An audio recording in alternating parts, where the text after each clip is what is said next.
Hello and welcome back to my channel. Today we'll be reviewing tips for replacing a faulty crank position sensor on this 2014 Toyota Corolla. Now let's get started. So you might ask, what are some of the symptoms you might experience when you have a bad crank position sensor? Well, you could have a check engine light that triggers a 0335 code, intermittent stalling, might start fine in the morning and then later on in the day it'll be hard to start after the engine warms up. You might have no start, accelerate unevenly, surging, rough idle at a traffic light, poor mileage, and misfire, among other things. Now let's go ahead and move forward with our supply list. So today, pretty straightforward. What we'll need is a new sensor and a 10mm socket and ratchet. Okay, moving on. So what you can see, I'll go ahead and zoom in here. We're going to be working on the front passenger side of the vehicle.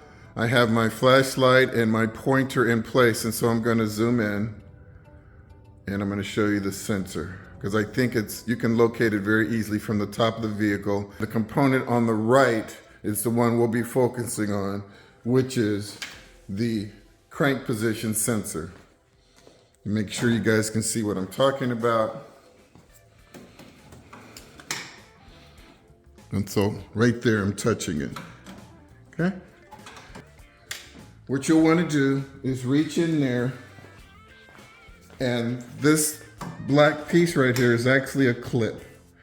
And so underneath, there's a pressure clip. So right here, you're gonna pinch the top of the clip and pull the clip off. You guys can imagine that. And then on the left side of the housing that's still attached to the engine, there's a 10mm bolt. So it's closer to the wheel.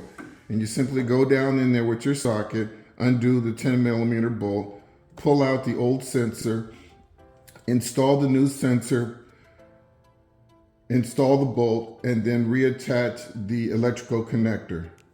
And folks, that's just about all you have to do. So the next time you get a P0335 code, this is something you might want to check. I hope you guys found my tips to be helpful. Please like and subscribe, and until next time, drive defensively.